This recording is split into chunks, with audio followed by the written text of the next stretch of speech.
No contact isn't just a breakup strategy. It's a psychological reset, a power move, and a deep test of emotional discipline. Most people misunderstand it, thinking it's about ignoring someone until they come running back. But true no contact isn't about manipulation. It's about mastering your emotional energy, reclaiming your self-worth, and breaking free from the validation loop that kept you trapped. It's about silence that speaks louder than words. Because when someone disrespects you, ghosts you, or takes you for granted, pulling away isn't weakness, it's strength in its rawest form. It tells them you're no longer available for breadcrumbs, excuses, or emotional inconsistency. But the real transformation doesn't happen in them, it happens in you. When you commit to no contact the right way, you'll stop chasing closure and start commanding self-respect. This video isn't about playing games, it's about mastering them. We're breaking down the psychology, the power shifts, and the exact mindset you need to not only survive no contact, but win it. The first step to mastering no contact is fully understanding its purpose, not just on the surface level, but psychologically, emotionally, and strategically. No contact is not a tool to make someone miss you, although that often becomes a side effect. It's a boundary. It's the final line in the sand when words have lost their power and energy speaks louder than effort. Most people use no contact as a cry for attention, constantly checking their phone, hoping for a message, counting the days like they're building suspense in a romantic movie. But that mindset keeps you trapped in the very dynamic you're trying to escape. Real no contact is a decision you make not to punish them, but to prioritize yourself. It means no calls, no texts, no lurking on social media, no responding to breadcrumbs, and most importantly, no internal chasing. That last part is the hardest, because you can be silent on the outside, but still begging for their attention in your mind. To do no contact properly, you have to shift the focus inward. You have to ask yourself, what did I tolerate that I shouldn't have? What did I accept because I didn't believe I deserved more? No contact is the moment you stop auditioning for someone's love and start proving your value to yourself. It's not about sparking fear of loss in them. It's about finally addressing the fear of being alone that made you tolerate their behavior in the first place. And when you truly understand that, no contact becomes less of a tactic and more of a transformation. To execute no contact correctly, silence must be complete. No mixed signals, no subtle breadcrumbs, and no emotional leakage. Partial silence is not no contact, it's just delayed validation. You can't say you've gone no contact if you're still watching their stories, liking their posts, answering their texts every few days, or accidentally bumping into them at places you know they go. Every one of those actions is a drip of supply. And with people who take you for granted, even the smallest drop tells them you're still available, you're still waiting. That destroys your leverage. Understand this, silence is not about revenge. It's about taking away the energy they used to feed off. Because for many people, especially the emotionally manipulative or avoidant type, your reactions, your emotional check-ins, your need to be heard and understood, that is the fuel that keeps them feeling powerful. When you remove all access to your attention, you create emotional scarcity, and scarcity breeds value. This is human nature. People don't crave what's easily accessible. They crave what feels rare and out of reach. The moment they feel your complete withdrawal, not just physically but emotionally and energetically, it forces them to confront something they've likely avoided, the reality that you're no longer participating in the game. That is the essence of power. But to get there, you have to be ruthless with your silence. Block them if you must. Delete chat histories, mute their profiles, stop talking about them to mutual friends. Even eliminate the music, shows, or habits that keep their memory in rotation. You are not healing if you're still rehearsing the pain. The truth is, most people sabotage no contact by leaving a door half open, just wide enough for the other person to feel like they can come back whenever they want. If that door is even slightly ajar, they'll never feel your absence. They'll feel your patience. True no contact is shutting the door, locking it, and walking away without the need to hear if they knock again. That's how you make silence speak louder than any message ever could. No contact isn't just about punishing the other person. It's about detoxing yourself from the emotional addiction they created. Whether the relationship was toxic, one-sided, or simply emotionally unbalanced, your nervous system got wired to respond to chaos, unpredictability, and hope. That's not love, it's dependency. It's a trauma bond disguised as longing. And the biggest mistake people make during no contact is believing that distance alone will fix everything. It won't. Because even in silence, your mind will replay the moments, the what-ifs, the apologies you never got, the closure you thought you needed. You'll scroll through memories in your head like it's a highlight reel of pain. But the goal of no contact isn't to wait for them to miss you. It's to rewire your own patterns so you no longer need them to. Emotional detachment is a muscle. At first, it hurts. You'll feel withdrawal. Your mind will crave their validation, and your body will crave the dopamine hits from even a simple text. You'll imagine scenarios of reconciliation or feel tempted to send a message just to break the tension. That's the addiction speaking. Your job is to starve it. Don't romanticize the moments that kept you stuck. Don't let loneliness trick you into thinking chaos was chemistry. Every time you resist the urge to reach out, you teach your nervous system a new pattern: self-trust, inner calm, power. You'll notice your thoughts slowing down, your emotions stabilizing, your energy returning. And that's when everything starts to shift. Because when you no longer need their attention to feel valuable, the power dynamic flips. They'll feel the absence of your emotional availability. And even if they reach out, you won't jump. You'll observe, because you're no longer operating from desperation, but from clarity. And in that space, you're finally free. Not because they changed, but because you did. You broke the cycle within yourself. That's the real victory of no contact. It's not that they miss you, it's that you stop missing the version of yourself that tolerated being mistreated. And once you reach that point, their silence no longer controls you. Yours controls them. One of the most overlooked yet critical aspects of no contact is mastering how you're perceived when you disappear. Because here's the truth: silence isn't just absence, it's a statement. And whether you realize it or not, every move you don't make, every word you don't say, and every call you don't return tells a story. The question is, who's writing it?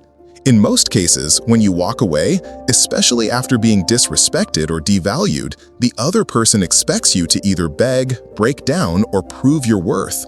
They want the upper hand, the ego boost, the final word. And when you go silent, that narrative doesn't die. It becomes suspense. They'll watch closely. Do you chase? Do you lash out?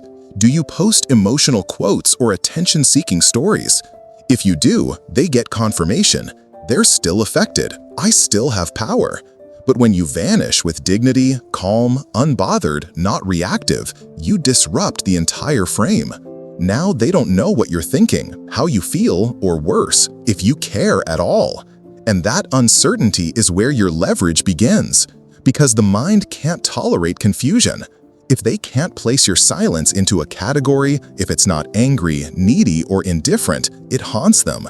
That's how power shifts. Not through loud declarations, but through mystery, through letting their mind fill in the blanks with every possibility. Did they move on? Are they better off without me? Did I underestimate them?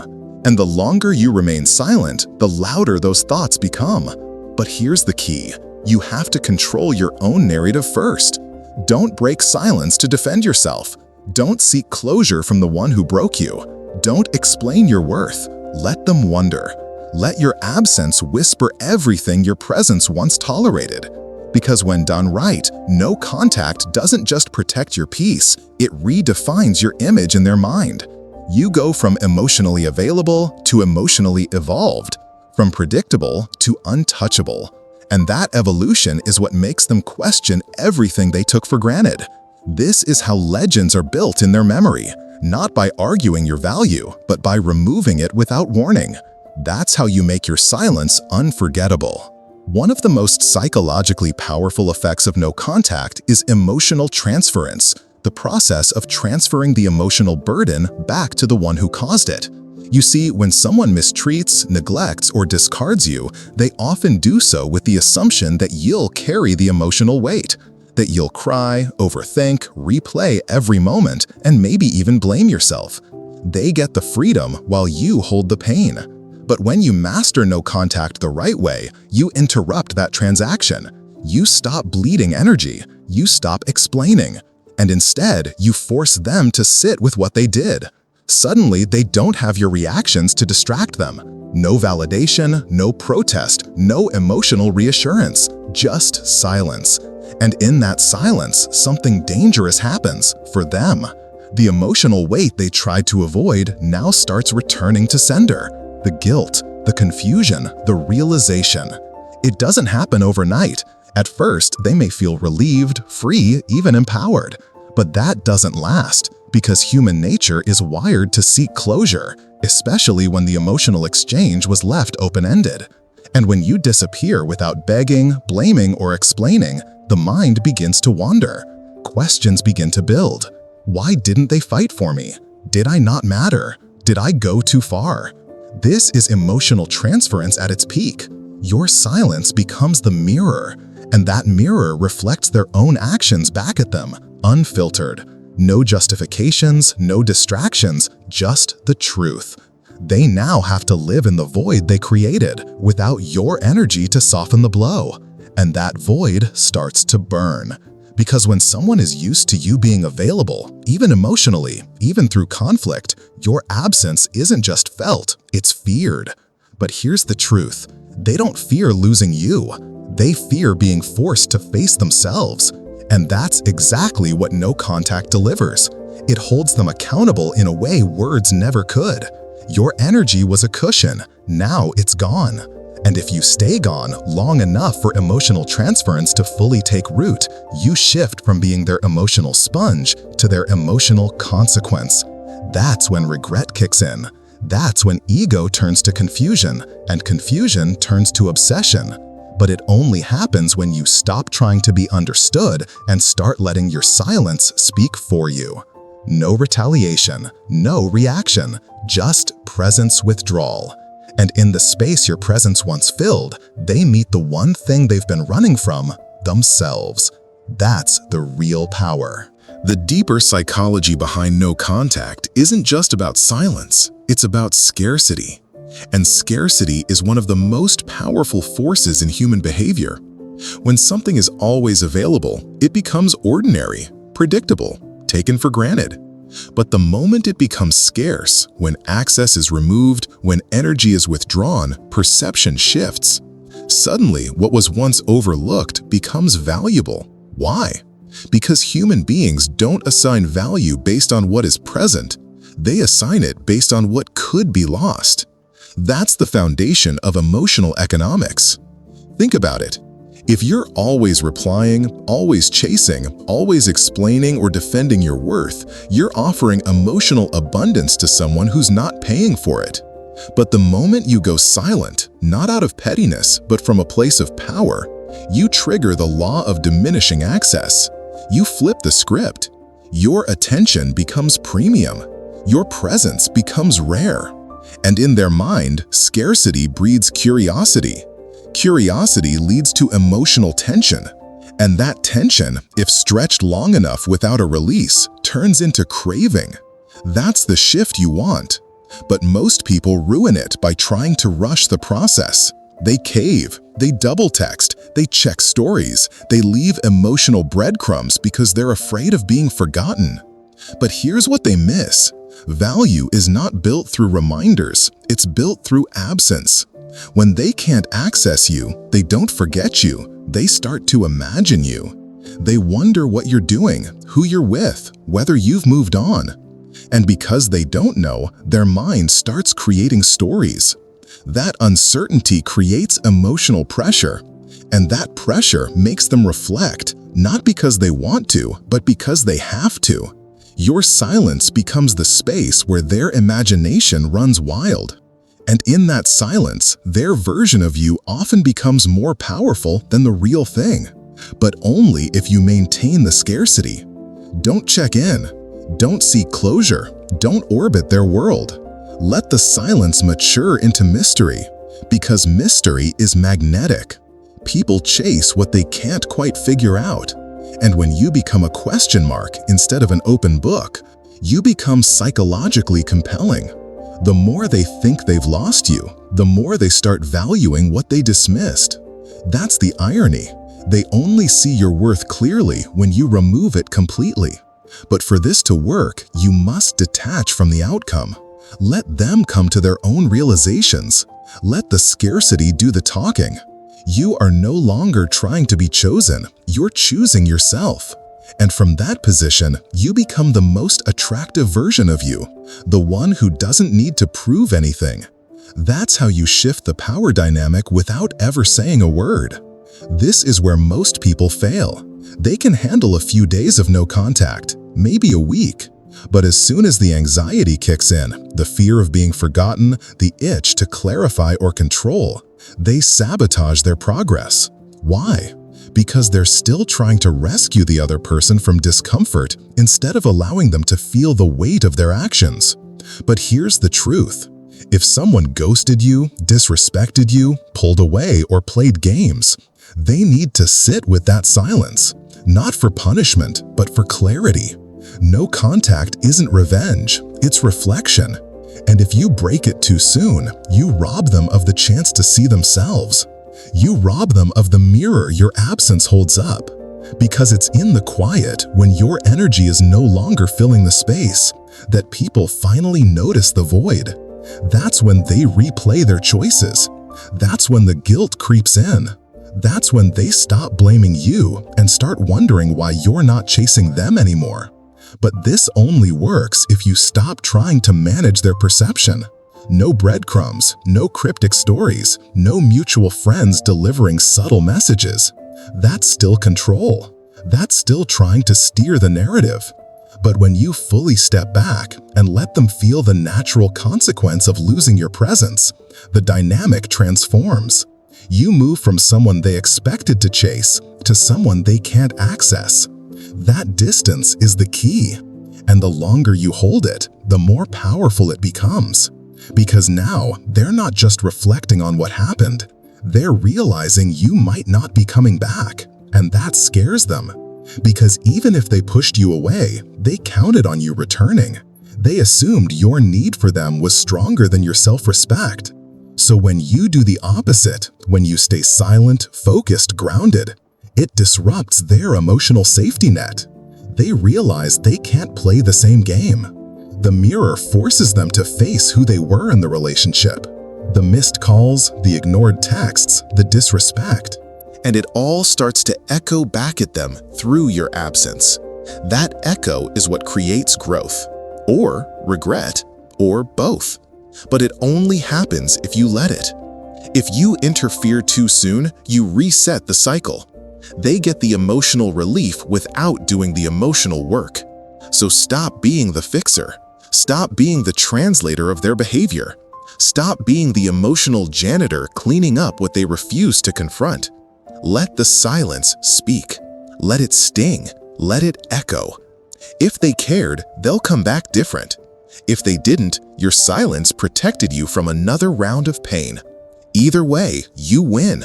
But only if you're strong enough to let them sit with the silence long enough for it to work. If you've made it this far without breaking no contact, no slip-ups, no sneaky views, no just checking in texts, you're now entering the phase where real power is built.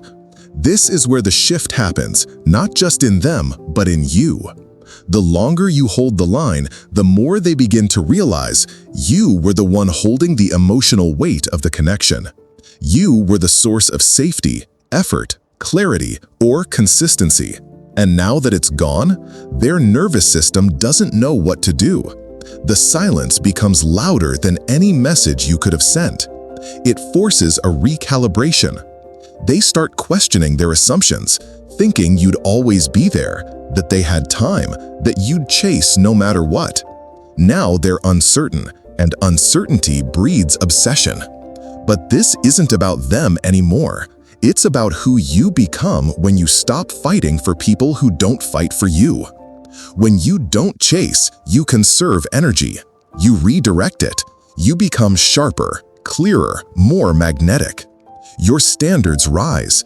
You stop seeking closure and start creating distance that speaks for itself. You become the one who is rare, and once they sense that, they panic. They might reach out in desperation, in guilt, in confusion. But here's the twist. The longer your silence holds, the less their old tricks work. They can't future fake. They can't breadcrumb. Because your energy is no longer reactive. It's reserved. You're no longer emotionally starving. You're full. And that fullness becomes intimidating. Because most people who ghost, disrespect, or walk away, they don't expect you to glow without them. They expect you to suffer, to orbit, to beg. But when you do none of that, they start to question everything, including themselves. It creates a mirror so intense, it either wakes them up or sends them running further from their own shame. But again, that's not your problem. You've done your part. The longer you hold silence, the more leverage you build. This is why the final stage of no contact is detachment. Not coldness, not resentment, just peace. When their name no longer triggers anxiety, when their reach out doesn't spark hope or fear, when their absence feels like a blessing, not a wound, that's when you've won. And ironically, it's usually at that moment they come back. Because now they feel it. Not just the loss of attention, but the loss of access. You've elevated. You've evolved. You're not even the same person they left behind. And nothing is more painful to someone who took you for granted than watching you become everything they once had without them. That's the power of true no contact. It's not a waiting game. It's a transformation. You don't just disappear. You upgrade in silence. And that silence, it haunts them more than anything you could ever say. The truth is, no contact isn't just a tool. It's a test. A test of your discipline, your emotional maturity, your self-worth. It reveals whether you value peace over chaos, self-respect over temporary validation, and healing over history. When done right, it doesn't just affect them, it rewires you. It teaches you to sit with discomfort without needing relief from the person who caused it. It reminds you that love shouldn't feel like chasing, begging, or proving your worth. And most importantly, it puts the power back in your hands, not by manipulating, but by mastering yourself. So, whether they come back or vanish forever, it no longer matters. Because the version of you that emerges on the other side is stronger, calmer, and unshakably grounded. And that version doesn't settle, doesn't chase, doesn't break for breadcrumbs. You've done the hard part. Now it's time to live like the person they never thought you'd become. Silent, focused, evolved, and absolutely untouchable.